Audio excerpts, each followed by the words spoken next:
right. Welcome, everyone.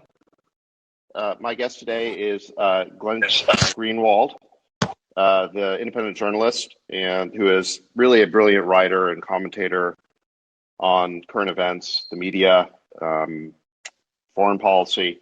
I'm a subscriber to his Substack, which I think all of you guys should check out. It's greenwald.substack.com. Glenn, great to have you here today to help shed light on the events we're seeing on TV. Seems like we're living through history here. I guess let's start with the botched withdrawal. We're all seeing these extraordinary images on TV of the C-17s trying to take off with the Afghanis running alongside it. We've seen sort of this botched withdrawal. What are your thoughts on kind of how we got here, and I guess help set the stage in terms of what we're all seeing and living through? Sure. Thank you for the invitation to talk, David, and thanks for your work. I think those images, like all images, need to be put into a broader context to be properly understood. Obviously, any decent person seeing people in that stage of panic or desperation doing something as risky as trying to cling to a C-130 plane taking off is going to be emotionally affected by what we're seeing. But there's a long series of events that have led up to that I think we always have to include in our analysis of those images for our emotional reactions to not just be emotional, but beginning with the fact that the United States has been occupying and fighting a war in Afghanistan for 2 decades. For at least half the time, the last 10 years, large majorities of Americans have been against the war, have wanted to leave Afghanistan, no longer believe that war is worth fighting, worth the risk of American lives and the amount of money that it costs for us to be there. That's the judgment of the American citizenry on a bipartisan basis. The last 3 presidents, 2 Democrats, 1 Republican, all ran for office. Every time they ran, Obama twice, Trump once, Biden once, Trump twice actually, based on the promise to end the war in Afghanistan, to withdraw all troops. This withdrawal was initiated by President Trump, who opened negotiations with the Taliban in 2020 and made a deal with them that he would leave, the U.S. would leave by May, as long as the Taliban didn't attack American troops in Afghanistan during that time period, which the Taliban honored. Obviously, President Biden had the choice to decide by concocting whatever reasons he wanted that he didn't want to leave Afghanistan. But he didn't. He's been promising an end to the war in Afghanistan since the 2012 vice presidential debate where he debated Paul Ryan, who was Mitt Romney's running mate when Obama and Biden were running for re-election. He said, quote, "We're going to pull out of Afghanistan by 2014, period." So these promises have been long in the making. And I think, I think that what often happens in the political and media class is that nobody wants to say they favor war. No one wants to admit that they're in favor of war, permanent war, because it's just a kind of that is inherently an undesirable policy position. So everybody always says, I believe we should leave Iraq. I just don't think it's the right time to do it. I don't think the conditions are ideal for us to leave. Come back in 6 months and maybe we'll talk about it then. And then every time you go back in 6 months, they say we need 6 more months. That's how we've stayed in Afghanistan for 20 years. And so I think that what President Biden says, which is that anytime we withdrew, it was going to be horrible, is true. But I think 2 things are important to note about that. One is the war itself was horrible. If we care so much about the Afghan people because we're seeing them cling to airplanes, we should also care about the fact that for the last 10 years, we've been killing huge numbers of innocent Afghan civilians with our bombs and our air raids that are required for us to stay in Afghanistan. So both sides of the ledger have to be taken into consideration, and yet only one side seems to be. And then the other point I think is crucial is that I think the biggest mistake Biden made was that he kept claiming that when we left, the Afghan National Security Forces would be able to withstand a Taliban takeover, at least of all of the country. And I think they did think that they would at least be able to hold them off in Kabul for a while. And that by making that claim, for which there was a lot of evidence to believe it wasn't true, that's why they couldn't mass evacuate people. Because if you're mass evacuating people from Afghanistan, how can you simultaneously be claiming that you trust the Afghan government and Afghan military to protect the country? Your actions disprove that claim. And it was actually the Afghan government that was saying, don't mass evacuate people because that'll send a signal that our government and our military aren't real. And so they kind of got trapped in their own lie, which I think they believed they needed to tell. Because if they had said the truth, oh, once we leave, the Taliban will take over, I think it would have been more politically difficult to withdraw. But I think that it would have prepared the country for what was really going to happen. Right. Your last Substack was about you talked about the ways that the U.S. government has lied for 2 decades about Afghanistan. Biden repeated many of those lies, of sort of overly optimistic projections of what would happen, the overly rosy scenarios, the idea that the Afghan army was well prepared to take over for us. These were all the sort of the lies that have been coming out of the Pentagon for over a decade. Biden repeats them at the July 8th press conference, and it seems like by buying into those lies, it sets the stage for this botched withdrawal, because it seems like they thought they had more time than they actually did. So to your point, yeah, they couldn't mass evacuate without sort of sending the wrong signal that they didn't believe what they were saying. But in addition to that, and then you have Blinken as well saying, well, this wouldn't happen from a Friday to a Sunday. It seems like part of the reason they were caught off guard by the speed of the Taliban advance was that they were kind of bought into this idea that they had a lot more time than they did. Yeah, I think that's possible. Sometimes it's a very blurry line between a lie, meaning you're saying something false and knowing that what you're saying is false, versus just getting something wrong in good faith. There's a big middle ground, I think, where you're kind of hoping something is true, where it would be better for you if it's true. So you start hoping it is, convince yourself that it is, even though the evidence in front of you tells you that you shouldn't. There may have been a lot of that going on. I mean, I think that is endemic to military culture, is to not admit defeat, to kind of always present a rosier picture. I mean, it's the same exact thing that happened in the Pentagon papers leaked by Daniel Ellsberg in 1971, where the main revelation was that the U.S. government, political and military officials, were claiming that they were winning and making progress while privately acknowledging that they were actually on their heels against the Viet Cong and really had no chance to win the war, that at best they could fight to a stalemate. It showed this huge divergence between their optimistic public statements that allowed them to justify the war's continuation and the reality that they all recognized internally from the intelligence that they were collecting inside the country. Afghanistan, they even knew more about Afghanistan than Vietnam. Afghanistan was under almost complete electronic surveillance. That's part of the reporting I did in 2013 and 2014 with the Snowden archive.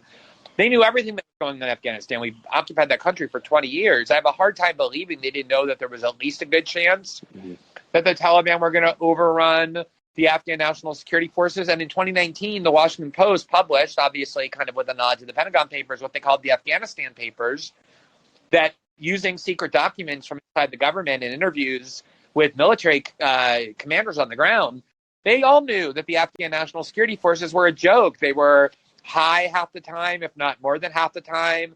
They were illiterate. They would desert when they got their paycheck. They really didn't believe in the cause of what they were fighting for. A third of them, according to some reports, were just Taliban, collecting American money.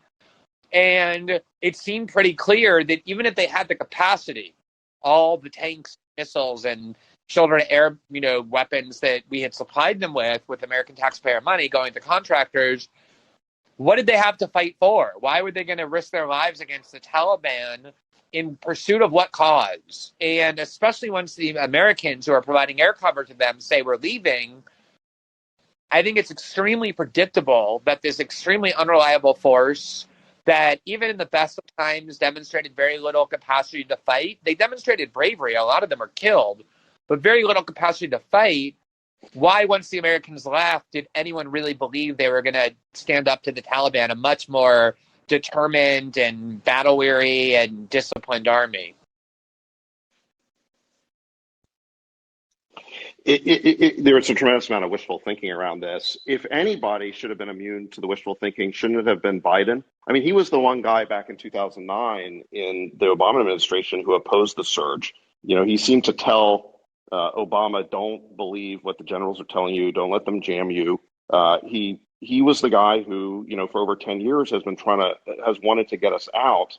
So shouldn't he, above all, have known that these assessments were overly optimistic and rosy? Yeah, I think it's an important and a good point. I mean, I mentioned earlier that Obama, Trump, and Biden all ran for office unequivocally vowing to pull all troops out of Afghanistan and the war, and yet Obama and Trump didn't, but Biden did. And I think it's worth asking why. And the story from Obama officials is that when Obama was first elected as this kind of young, relatively inexperienced president in Washington, the generals purposely leaked Stanley McChrystal, who at the time was revered by the DC media class the way David Petraeus before him was, that he was depicted as the savior of Afghanistan using counterintelligence strategies, that he just, basically overrode the election, the will of the American people, by leaking to the Washington Post and other outlets that all he needed was another 30 to 40,000 troops for another year and Afghanistan would be saved. And once he leaked that, Obama then was in the position of buying that and telling Stanley McChrystal, public, we're not going to give these, veteran military advisors what they're saying they need to win the war. And then knowing that what we're now seeing would have happened on Obama's watch, and then the storyline would have been obvious. It would have been Obama lost Afghanistan because he doesn't know what he's doing. He's too liberal. He's anti-war. He doesn't really care about America. And all the generals needed was another 30 to 40,000 troops in a year. And Obama felt politically constrained to give the generals what they wanted. And Biden, as you say, was not only present for that, but was urging Obama to ignore the generals and not get caught up in that game. And then they did the same to Trump. Trump was just in general way too undisciplined and weak to carry through with the things he was tweeting and wanted to do. It was very easy for the permanent DC class to manipulate him or to just ignore him or maneuver around him. And I do think the fact that Biden has been around Washington for so long, that he understands how the game is played so well, that he probably doesn't care as much about the political fallout as, say, Obama would have, a young president whose perception by the public is still being formed and who wants to run for a second term. I think you're absolutely right that I think the kind of Biden's, willingness to defy the sort of deep state, for want of a better term, tactics is why he was able to pull out of Afghanistan when his two predecessors weren't. And that also does lead to the question that you asked, which is, well, if he's that kind of savvy and that kind of, a veteran of how the game is played, why would he have fallen victim to this rosy thinking? And that's why I don't really believe that he did. I think there's a question about how much in control is Biden. I don't like the maximalist kind of cognitive decline narrative, because you just watch Biden and he's not an Alzheimer's patient. He's not suffering from severe dementia. You can see it. He answers cogently. He most of the time forms, coherent thoughts. Seems to be making the decisions. If he weren't, I don't think we would have been out of Afghanistan by now. But I still wonder to what extent he's really engaged and involved, given his age and what is obviously his slower energy levels. And so it could be that they snowed him into believing that Kabul wouldn't fall. It could be that they did a deal with the Taliban, wait 90 days to enter Kabul. But I think that my guess is, if I had to bet, based on everything I've heard and people I've spoken to and everything I know, it's that that Biden knew it was highly unlikely that they would be able to hold off the Taliban, but felt it necessary to give those assurances because that was the only way people wouldn't panic when they knew that withdrawal was imminent. Right. And it was certainly expedient in that moment on July 8th to answer the question the way he did. So I guess in terms of just, last point about the withdrawal, maybe we should just talk about the war more generally. It seems like the big tactical mistake of the withdrawal was abandoning Bagram, the Air Force base that would have allowed us to do mass evacuations, that would have allowed us to preserve our ability to do, to support, whether it was our army or the Afghan army. It seems like pulling out of Bagram, when was it, like July 5th, in the middle of the night, we switched off the electricity and just, bugged out of there without even telling the Afghan commanders. I guess the commander woke up the next morning and found out that we were just gone. And this was from an AP report back at the beginning of July that, the Afghan army soldiers were kind of wandering around the base bewildered. They couldn't believe that the Americans had just deserted them. And that led to a collapse in their morale. I mean, was that the great tactical mistake of the withdrawal? I mean, if we just had Bagram, wouldn't everything be different right now? I'm not convinced that it would have been kind of, elixir that would have solved all or even most of what we're seeing. First of all, you have to remember that Bagram, in a lot of ways, was a symbol of the darker part of America, of American occupation. It's where a really, kind of nefarious prison was maintained, where thousands of people were held for years in terrible conditions without due process. It was a symbol of American savagery to the Taliban and to a lot of even just non-Taliban Afghans. And I'm not really sure why an airbase at Bagram would have helped evacuate people from Kabul, given that the airport is only something like 12 to 15 minutes away by helicopter, another 25 minutes away or so by car from, say, the U.S. Embassy. And the problem has been people just can't get into the airport. There's so many people surrounding it. I guess you can say that if we were going to stay until August 31st anyway, why not keep that important asset just in case? It would have been our agreement with the Taliban. Right. But again, I'm kind of hesitant in some ways to focus too much on the logistics of the withdrawal, because it concerns me that that's overshadowing what you had said we're going to talk about next. So I know we're going to get to it, but the kind of much bigger questions about what went wrong with the 20-year war in the first place and how we can repeat making those mistakes. But sure, I think, I don't know enough about what logistical capability it would have added to say with certainty.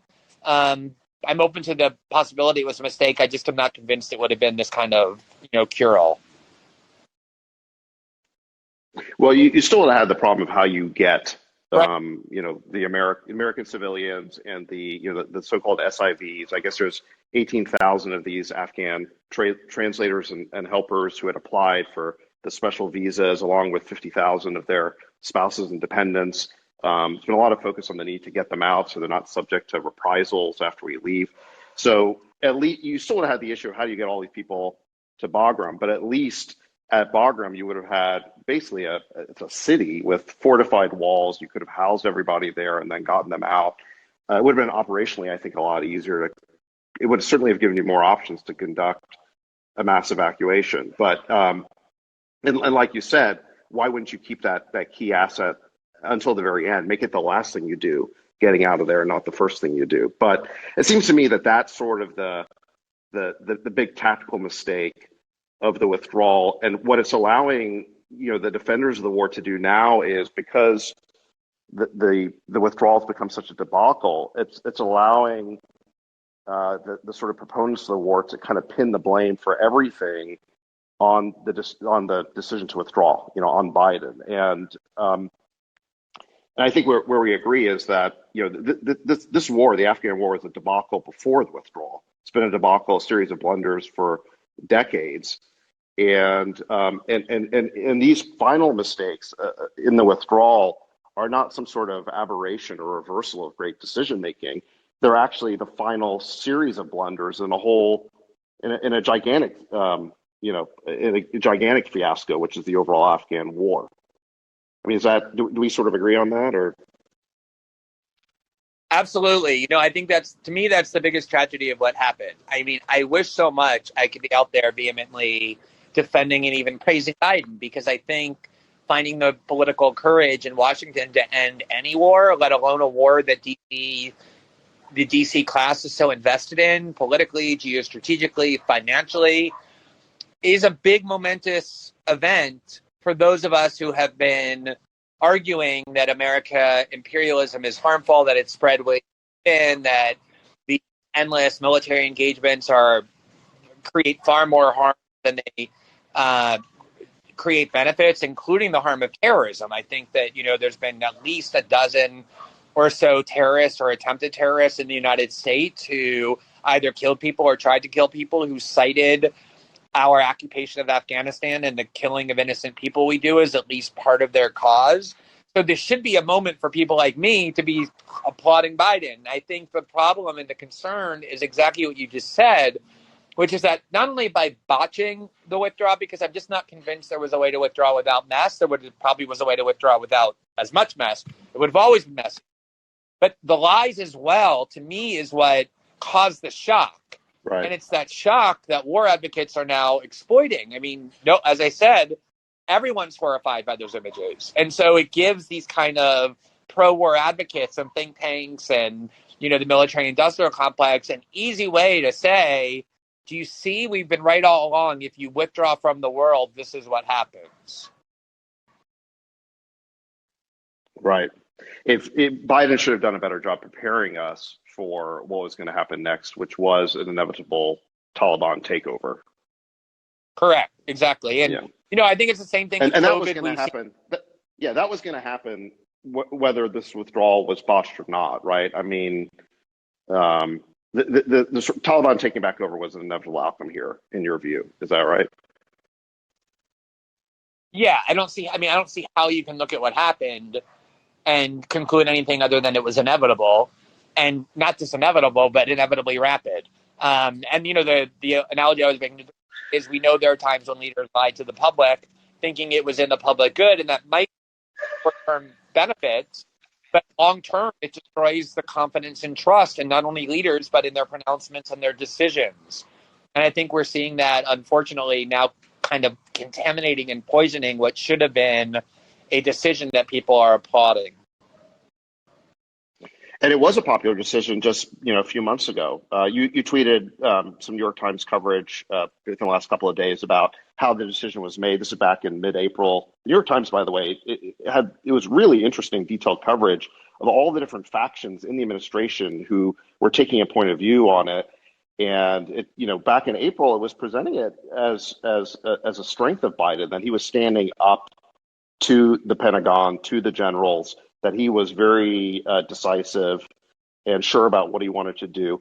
And this decision was popular. Back in April, this was a 70% popular decision among the American people.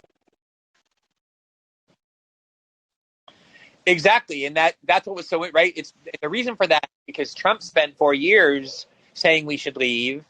And then it also became Biden's policy.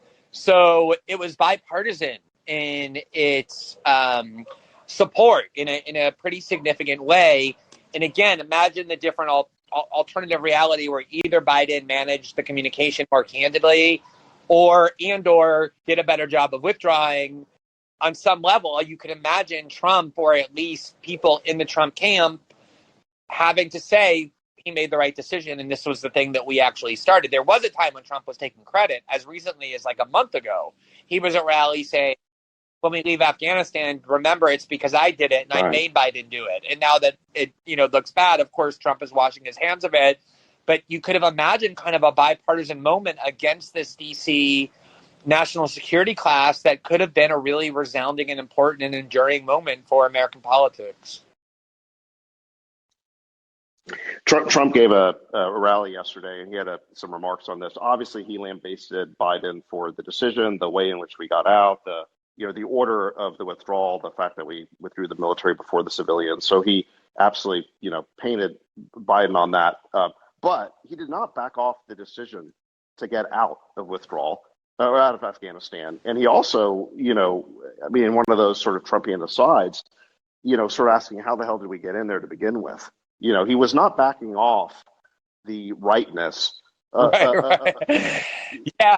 Well, it was just quickly. It was bizarre. He did an interview with Sean Hannity about a week ago or so, and he was saying that getting involved in the Middle East after 9/11, both in Afghanistan and Iraq, was the worst mistake our country has ever made. And he was making like reasonably cogent arguments about why. It was just so ironic that he was doing it on Fox to Sean Hannity, the leading advocates of getting involved in the Middle East in the wake of 9/11. Right. And it felt like under Trump that Fox had sort of had flipped or was flipping and sort of saw the folly and wanted to get out. But now, because of the debacle, the withdrawal, the way it's gone, it seems like, Fox has just sort of flipped all the way back to, it was a mistake to get out to begin with. But that's not surprising, right? That's sort of in the interest of their sort of partisan talking points. I guess the surprising part is the rest of the media. The MSNBC, CNN. This is the first time I can remember when the media has that part of the media has absolutely excoriated Biden. I guess you've got a lot of views on this. Right. I think it's the first time that part of the media has gone after the Democrats in 5 years for any reason at all. So, of course, it's, very striking to see it, especially watching them do it with the vehemence that they are. And I know this is hard for a lot of people to understand. It took me a long time to kind of articulate it and process it too, because we talk all the time about the media being liberal. And I've always had a little bit of a problem with that. I've always thought that was overly simplified. But in the past 5 years, I think it's become a lot more viable. They were openly and fully on the side of the Democratic Party and against Trump. Way more open than they've ever been about any of their biases previously. On social issues, they're clearly, liberals, if not on the left. But people forget that going back to 2001, 2002, 2003, the U.S. media almost unanimously became very militaristic, very pro-war. When Trump says, how do we get into Afghanistan? The way we got into Afghanistan is that 90% of the American public favored going to war with Afghanistan. Every single member of the House and Senate, every single one, except one, Barbara Lee, voted in favor of authorizing that war. And with the war in Iraq, there was obviously more division. It was something like 65% or 70% in favor, but still a pretty big majority. And people forget that there was a lot of debate about whether we should do that. And the people who ultimately swung the pendulum in favor of the war were not outlets like Fox News. Already Republicans were on board. Fox News was just amplifying that. It was liberal media outlets like the New York Times and the Washington Post and NBC, Meet the Press, and MSNBC, who fired Phil Donahue when he was anti-war, who were laundering Bush administration claims about Saddam seeking nuclear weapons, the biological weapons program. The New York Times editorially was in favor of the invasion of Iraq. So was virtually every other newspaper, and stayed that way for a good long time. So I think that, and if you go back to the Cold War, it was even more true. The CIA and leading corporate media were of them at the time, so it was easier to control the flow of information. But CBS, Time Magazine, the New York Times, the CIA all had very close allies in every one of those media outlets. And if the CIA did a coup of a democratically elected government and installed a right-wing autocrat, those outlets would call it, a striking blow for democracy. They would herald those autocrats as, pro-democracy activists. So it's always been the case that the ideology of the U.S. media has been very inextricably linked with and supportive of the dogma of the intelligence community and the military. It's the people who they use for their sources. It's the people on whom they rely for their safety when they go to cover war zones. They're very, very close with that faction in Washington. And I think just they're true believers as well in the greatness of American power. I think their anger is real. A lot of them have friends in Kabul. They have translators or stringers that they've used. They're getting WhatsApp messages from English-speaking Afghans desperate about getting petrified of their safety of their family. So it's real, the anger that they feel, but it's because their ideology tends to be very aligned with the intelligence and military leaders with whom they are most closely aligned. It's really surprising because, when I think about, liberals and even the Democratic Party, I think about like McGovernites, or something like that. And or when I was in college, my freshman year, I remember it was the sort of the Iraq War one in 1990-91 under Herbert Walker Bush, and the whole campus was pretty much against it. It was very much it's still a strong anti-war feeling among people on the left. But it seems like that, like you said, that changed by the early 2000s. Do you think something changed in that decade, the 1990s, or is it your view that this relation was always closer than it seemed? Well, no, I think you're right about the history. I mean, Mm-hmm. McGovern, ran on an anti-war platform of ending the war in Vietnam, but that was 50 years ago. But you even go the prior decade, and the anti-war protest and the anti-war movement against Vietnam was almost entirely a left-wing cause as well. Not completely, but almost entirely. And I think you're absolutely right to identify the 1990s as being the time when the soul and character of the Democratic Party transformed radically, because it was a deliberate project on the part of Bill Clinton and these kind of New Deal Democrats, or the Democratic Leadership Council. That was, Al Gore and a lot of these Southern Democrats. And, not without valid reason. They had watched George McGovern get obliterated by Richard Nixon in 1972.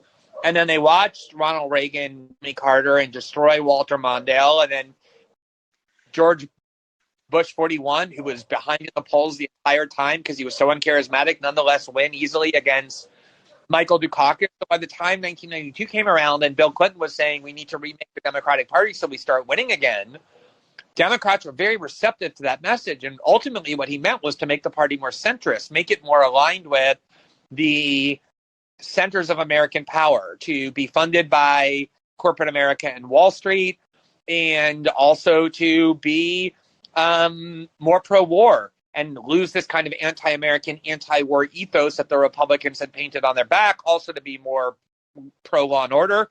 So the Democrats' views throughout the 1990s were Bill Clinton ran for re-election in 1996 on adding 100,000 police officers, on stock market increases, on tax cuts.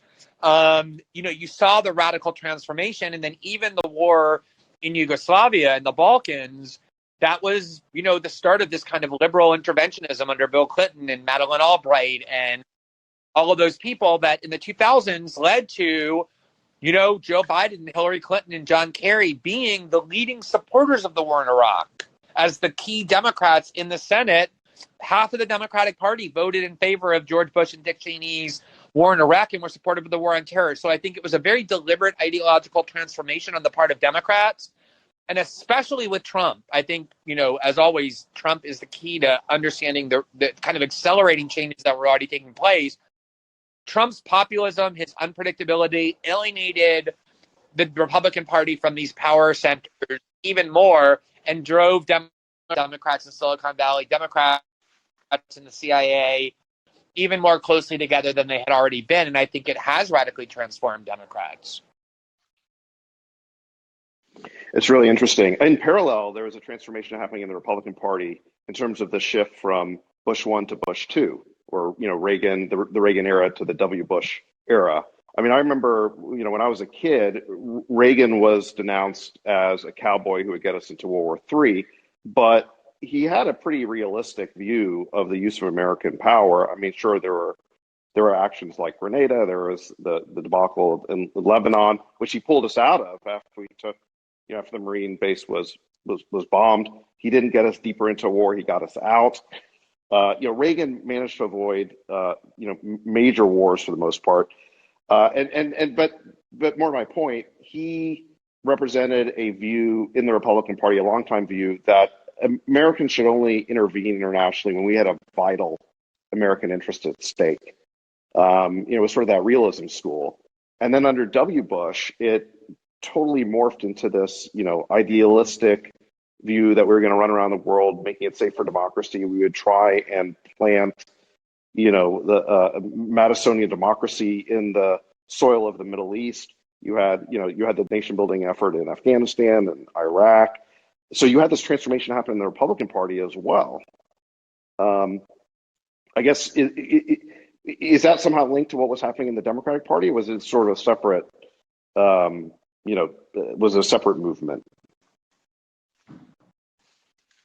No, yeah, I think this history is so important. I mean, if you first of all, I was just talking about the anti-war movement in Vietnam being a left-wing movement, which it was. At the same time, the war in Vietnam was basically prosecuted by two Democratic administrations, John Kennedy and Lyndon Johnson. Harry Truman basically oversaw the creation of the permanent national security state. He was the only leader in the history of humanity to order the use of atomic bombs. Democrats were hardcore Cold Warriors in a lot of ways throughout the 50s, 60s, and even into the 70s, and kind of against the left-wing activists.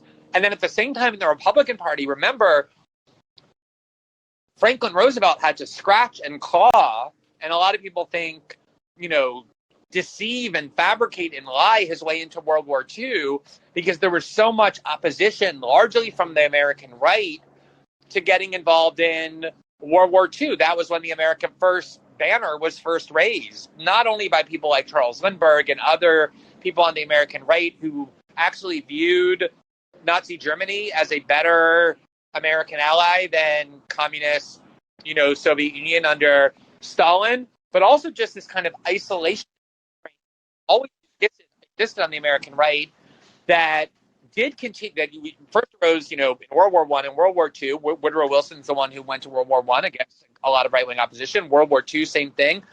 And this kind of paleo-conservative, isolationist strain in the Republican Party has always been there. People forget that when George Bush did run in 2000 against Al Gore, he ran what I would call to Gore's left on foreign policy, saying we have to be more humble in our use of American power and our ability to change the world. And he was specifically critiquing things like Clinton's involvement in the Balkans. Now, it's not that surprising that an event like 9/11 changes everything, because that debate, when should America involve itself militarily or not, is based on the premise that obviously if we're attacked, then everybody except pacifists agrees that it's justifiable to use military force against those who have directly attacked us, which is what happened on 9/11.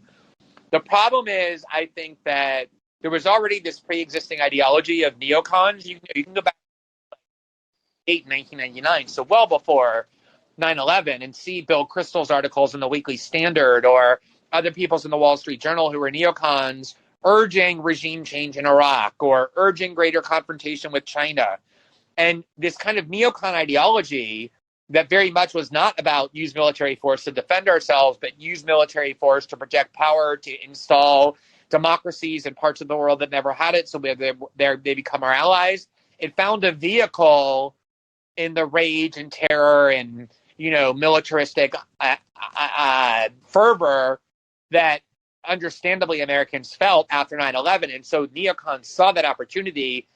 That's when they fused themselves really well into the Republican Party. And it kind of convinced George Bush to go from we need a more humble foreign policy to justifying the war in Iraq on the grounds that we have to transform the Middle East. Right. And that was the original sin here of to bring it back to Afghanistan, is this idea of nation building in the Middle East, that we wouldn't just go there to strike back against Al Qaeda and their, I guess, enablers, in the Taliban, but rather that we would somehow, transform these countries, Afghanistan and Iraq, into some sort of, model democracies in the Middle East. I've been reading just the last couple of days, just trying to understand, what went so horribly wrong in Afghanistan. I've been reading this report by SIGAR, with SIGAR, Special Inspector General for Afghanistan Reconstruction. I'm sure you're extremely familiar with this, but the name John F. Sopko is not a name that most Americans are familiar with. But for, I guess, over a decade now, he has been putting together lessons learned on what went wrong in Afghanistan. And it's just incredible. I mean, the just the chapter titles of the reports that he's generating, where he's talking about resistance to honesty and willful blindness. I mean, just systemic failure and corruption in Afghanistan. Why isn't this work better known? I mean, it seems to me that Sopko is a guy who should be famous. I mean, the work that he's done deserves some sort of congressional medal. I couldn't agree with you more. The Washington Post Afghanistan papers I referenced earlier were based in large part on his work. And a lot of the documents they used came from those lessons learned reports, which if you read them in their original form, or even the Washington Post, a very excellent write-up by Craig Whitlock in 2019, it's shocking. It's shocking just how potent the conclusion is that not only was everybody in Afghanistan aware that there was no real such thing in reality as the Afghan National Security Forces, that it was basically a fraud perpetrated on the American people. What amazes me is, and I've made this point before, is the press conference where Joe Biden stood up and said, I think it's extremely unlikely that the Taliban are going to ever overrun Afghanistan and consolidate control and governance under one government, was on July 8th. On July 13th, Michael Tracy, who's, I think, a very good independent reporter, but still an independent reporter who works alone, interviewed the kind of guys that you would go to if you really want to know the truth. He went to a veteran of the Afghanistan wars who really worked on training the Afghan police, but was part of the unit that was also training the Afghan military. And if you go read what he says, he was there for years. He would say that everybody knew what it was. You would send 14 Humvees to the Afghan military, and 10 of them would break down, and because they were illiterate, they couldn't read the manual on how to fix them. 2 of them would be stolen and sold for drugs, and maybe 1 or 2 of them would get there, but nobody cared, because what would happen is you would then just order 12 more from the contractors who were basically running the war in Afghanistan, and they couldn't have been more thrilled whenever the Afghan National Security Forces lost their equipment or couldn't use their equipment or needed more for whatever reason, because that's how they were making their money. And I know it sounds like almost too simplified and conspiratorial to say that the motive profit is what drove large parts of the war in Afghanistan for so long. But I think you have to be more gullible than conspiratorial to believe that that's not the case. I mean, that is how Washington runs, is based on people with financial interest in the outcome of policy, using their lobbyists and using campaign donations to buy off politicians, to buy off people who are regulators or who work in the executive branch to ensure that their profit motives are served.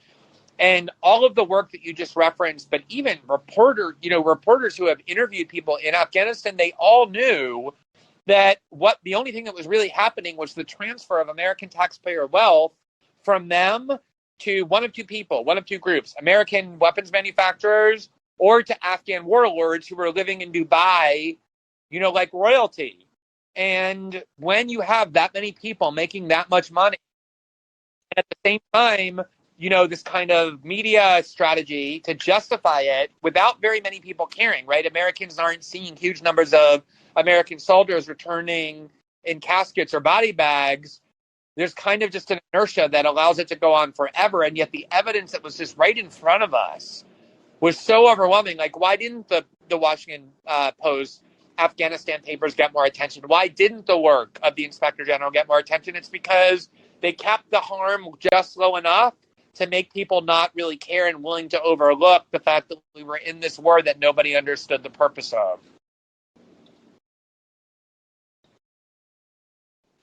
The amount of waste and corruption and abuse is just staggering, and it's described in these reports. It's described in the interviews that Tracy did. There's a very good interview in the Jerusalem Post with another veteran, sort of a grunt's eye perspective, where he describes that the only motivation that he could see, on the part of the Afghan leaders was to steal as much money as possible.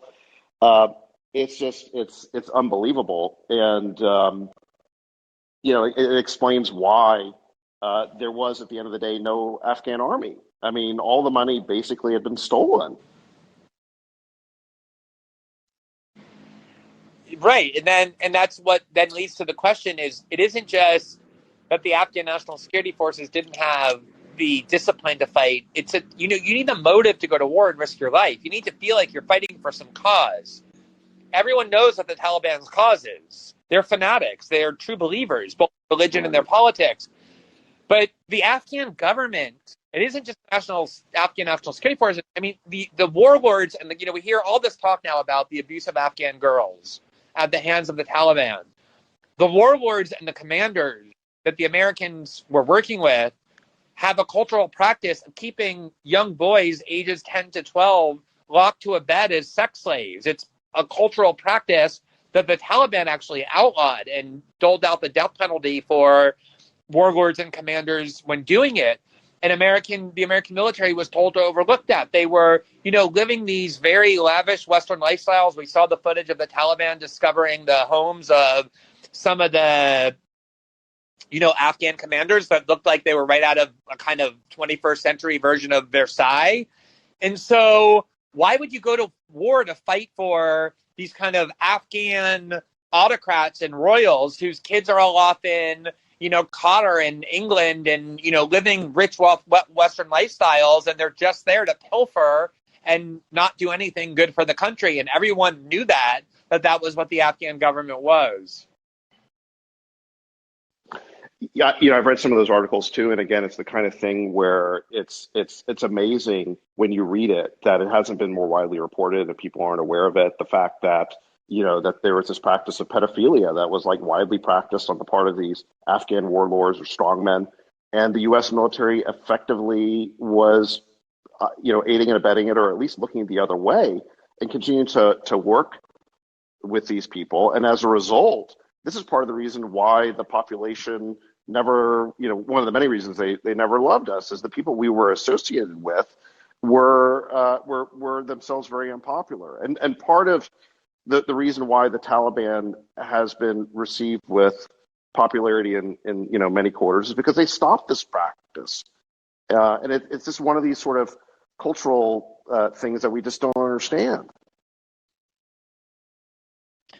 I think, yeah, exactly. I think, one of the things that we should stop to reflect on in terms of everything you just said and everything we're actually talking about in Afghanistan is the power of propaganda. So, we started off by talking about the images we were shown at Kabul airport of people desperately trying to get out. You see those images, and of course you think, wow, the Taliban must really be savage. They must really be monsters if people are this desperate to get out. And part of you thinks, I want my country to go back in and help those people. That's just like the natural reaction of a decent human, is to react that way. And when you hear about, women being forced into burqas and girls being denied the opportunity to go to school, that further stimulates your anger and disgust toward the Taliban. But what if, instead of seeing those things, we had been shown images of grieving parents whose young children were killed by American bombs? Or instead of hearing stories about, young girls being denied the school, we were hearing from the parents of the boys who were being abused sexually by America's allies in Afghanistan. Our emotions would be exactly different. We would say, we need to get out of there. We need to stop bombing. We can't be allied with these people. These people are pedophiles. And so you can very easily manipulate public opinion, even if you're a smart, critically minded person, because of our emotions, by deciding what we're going to see and what we're not going to see. And, it reminds me a lot of the fact that, we hear so much about, say, the repression of journalists and dissidents in Russia. And we are therefore angry at Putin. We hate Putin. We think Russia is a terrible place. We hear very, very little about the far more savage brutality doled out by the regime in Cairo against dissidents and journalists by our ally General Sisi, precisely because there's no American interest in stimulating hatred and rage toward the Egyptian government, but there is towards the government in Russia or Venezuela or Cuba. And it's not to say those are good governments. It's to say that so often the inconsistencies in our policies or the ways that they don't actually adhere to what we're being told is our value scheme or our purpose is fortified by this propagandistic tactic of just making decisions about what to show us over and over and what to conceal. It's a really interesting point. One of the stories that came out, I don't remember whose reporting it was, but they were interviewing, a local Afghani who I guess drove a truck and would drive goods around Afghanistan. And what he said is that at every checkpoint when the Afghan military was running things, he have to pay. They would shake him down. You have to pay a bribe, and you have to do this over. It would happen like 30 times. Whereas when the Taliban were running things, yeah, he'd get shaken down at the first checkpoint, and he'd have to pay some money, a bribe. But they would actually give him a receipt for it, and then all the other Taliban checkpoints would let him through. And so, in his view, there was less corruption under the Taliban. And, and I guess it kind of makes sense that in a world in which corruption is just absolutely pervasive, it's the religious fanatics who are going to be the ones to stand up to that. Or at least that is why, again, that the Taliban are more popular with with a lot of the people than we think over there. Or at a minimum, it just seems like we don't understand the world in which we're intervening. We just don't really have a clue how different this world is. Yeah, I saw some commentator on Twitter who's very popular. I don't remember her name, but she's very popular among the sort of DC think tank crowd that's very up in arms and angry about what Biden did, not just in how he withdrew, but in the withdrawal itself. And when I clicked on her bio, one of the things she touted about herself to justify her expertise was that she had instituted the first gender studies program in Kabul, in Afghanistan. And you can go and look at a lot of the budget that was published by NGOs with whom the United States government was working, and even by the United States military itself.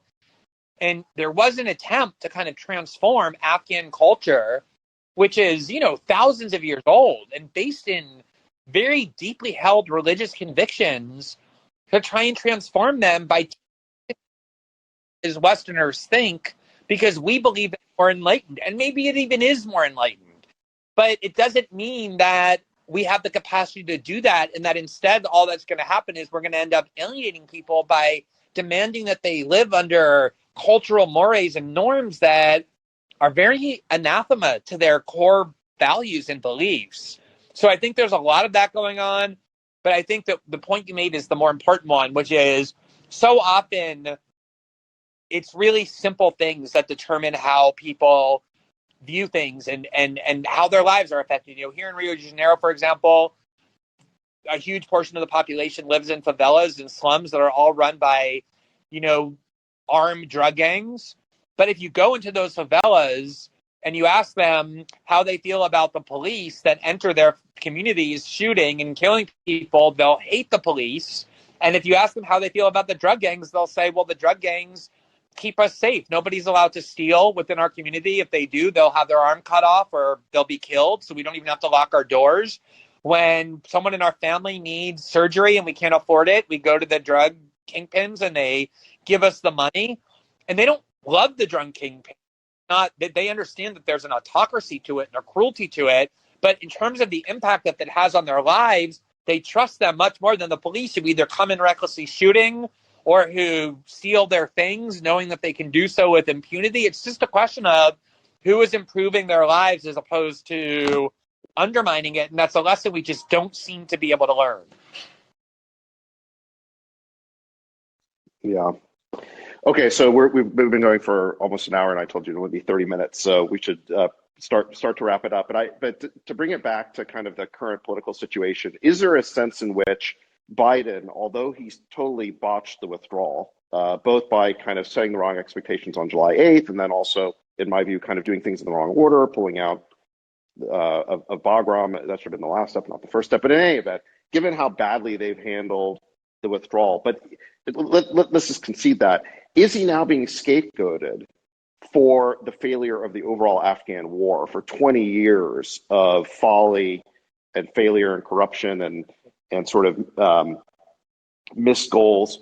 Because it seems like what's happening now is that the loss of the war itself is being pinned on the withdrawal, as opposed to what happened in the 20 years before. Is that now sort of a risk, or is that sort of becoming the dominant media portrayal?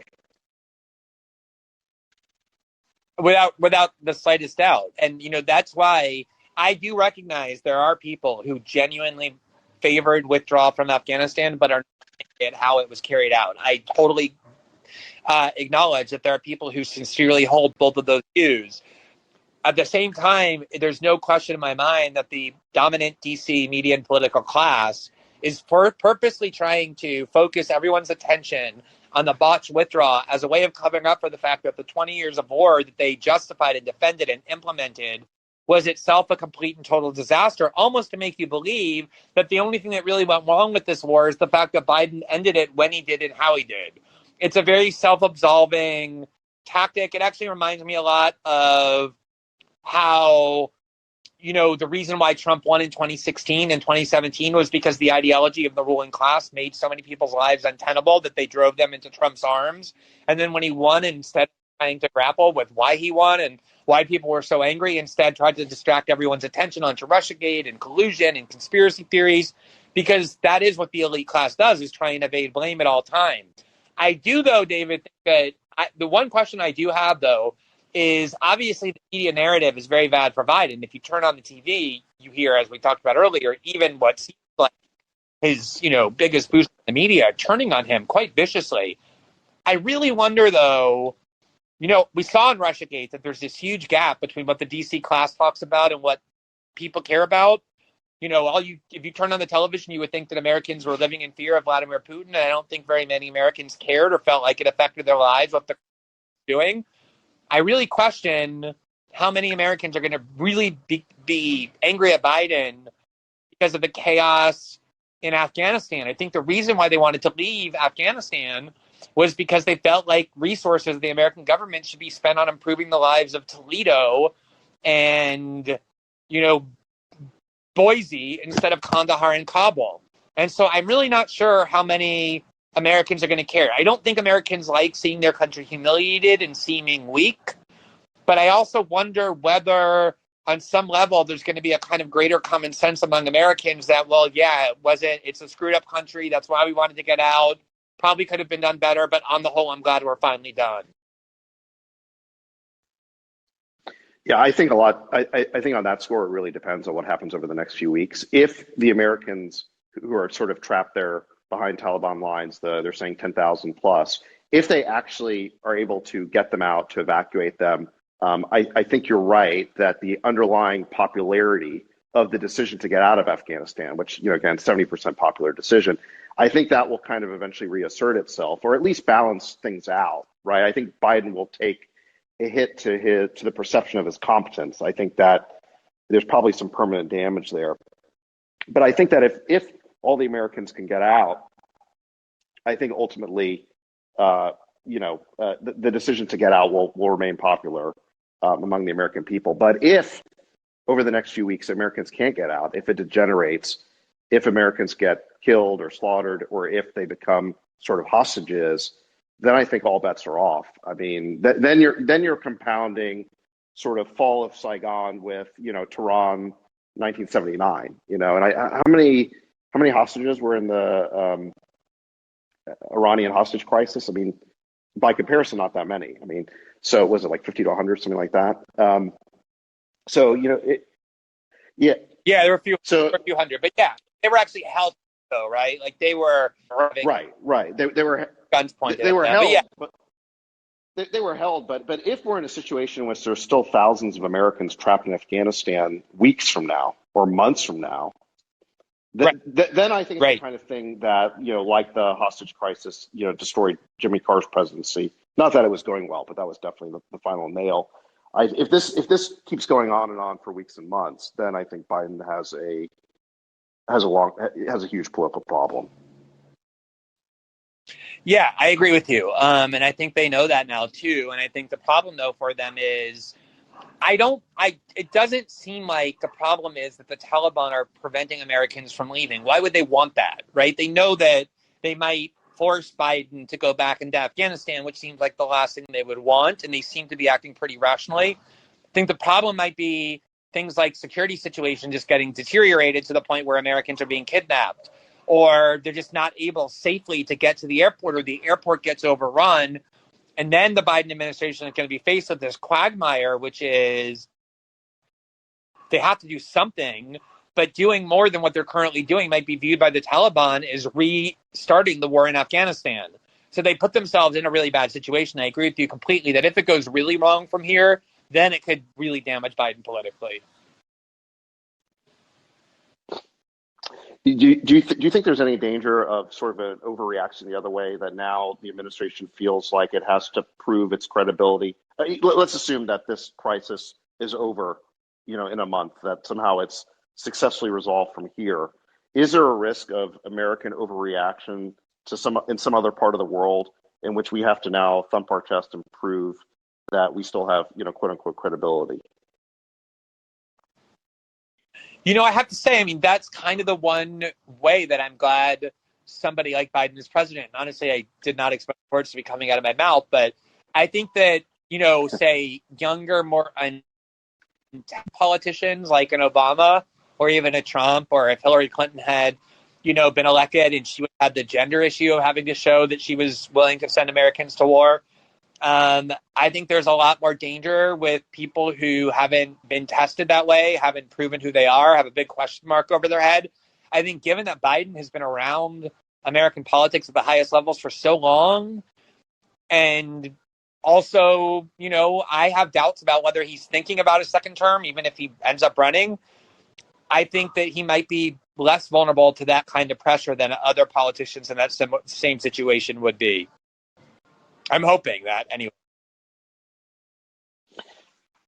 Great. Well, Glenn, thank you so much for talking today. I think we should end on that somewhat hopeful note. Everybody, Glenn Greenwald, amazing journalist, amazing thinker. His Substack is greenwald.substack.com. I'm a subscriber. All of you should subscribe. His writing is really incredible. Glenn, really appreciate you being with all of us today, and look forward to everybody hearing this podcast. Yeah, thanks again, David. I really appreciate the opportunity and the nice words again. And thank you, everybody who listened, for doing so. It was great talking to you. I enjoyed it. Bye-bye. Thank you.